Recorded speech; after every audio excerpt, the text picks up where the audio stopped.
బాబు గారికి ఎందుకంత ఫ్రస్ట్రేషనో అర్థం కాలేదంటూ సోషల్ మీడియాలో ఒక వీడియో వైరల్ అవుతా ఉంది. ఒక అధికారిపై బాబు గారు ఎందుకంత ఫ్రస్ట్రేషన్ చూపిస్తున్నాడో అన్నది ఈ వైరల్ అవుతున్న వీడియో చూసిన తర్వాత మళ్ళీ దీనిపై మనం చర్చించుకుందాం. ఒక చిన్న మాట మాట్లాడినా మీకు ఇరిటేషన్ రావడం, చెత్తంతా ఏంటి డెబ్రిస్ అంతా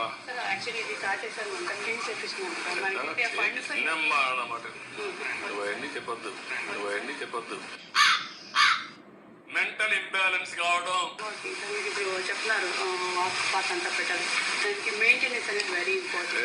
నువ్వు నాకు కథలు చెప్తున్నామా? నీకు నేర్చుకో. నువ్వు ఊరికే నీకు చెప్తే అనుకున్నా నీకు అన్ని తెలిసి బిహేవ్ చేస్తాను. వినమ్మా, ఇదన్ను మెంటల్ ఇంబ్యాలెన్స్ కావడం వినమ్మా, ఇదన్ను నీకేదో ఒక అవకాశం ఇచ్చాను తప్ప బియాండ్ దట్ నువ్వేమనుకుంటున్నా అంటే నాకు తెలుసు.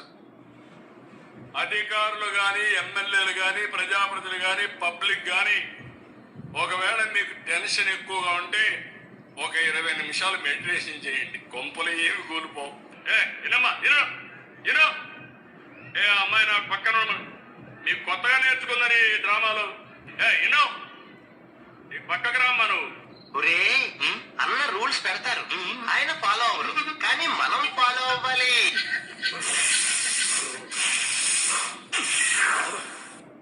చూశారుగా బాబూరి ఫ్రస్ట్రేషన్ ఒక మహిళా అధికారిపై.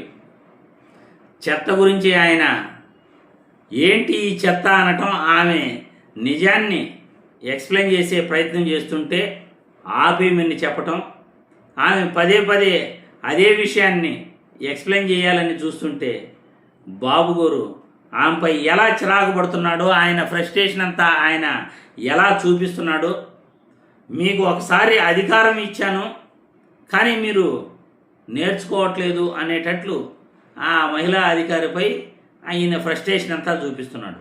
ఎందుకంటే వాస్తవాలు రాజకీయ నాయకులకి అధికారులు చెప్తే వీళ్ళకి నచ్చదు. ఎందుకంటే వీళ్ళ ప్రభుత్వ పరిపాలనలో ఉన్న లోపాలను అధికారులు చెప్తే, ప్రజలు కూడా వీళ్ళకి చెప్పే ప్రయత్నం చేస్తే రాజకీయ నాయకులకు, అధికారంలో ఉన్న వాళ్ళకు చిర్రెత్తుకొస్తుంది. ఎందుకంటే వాళ్ళు ఏ పని చేయలేదు కాబట్టి, వీళ్ళు అసమర్థులు కాబట్టి, ఈ అసమర్థ పాలనపై ఏదైనా మనం లోపాలను కానీ ఎత్తి చూపితే అప్పుడే ఫ్రస్ట్రేషన్ వచ్చేస్తుంది. మనలో దమ్ము లేనప్పుడు, మనలో నిజాయితీ లేనప్పుడు, మనం అసమర్థులైనప్పుడే ఇలాగా ఫ్రస్ట్రేషన్ వస్తుంది ఎవరికైనా కానీ. మీలో ఈ తప్పు ఉంది అని చెప్తే ఆటోమేటిక్గా చిరాకు వచ్చేస్తుంది ఎవరికైనా. అలాగే బాబు గారు కూడా ఇప్పుడు ఈ ప్రభుత్వంలోని లోపాలను ఒక అధికారి చెప్పే ప్రయత్నం చేస్తూ ఉంటే ఫ్రస్ట్రేషన్ చూపిస్తున్నాడు.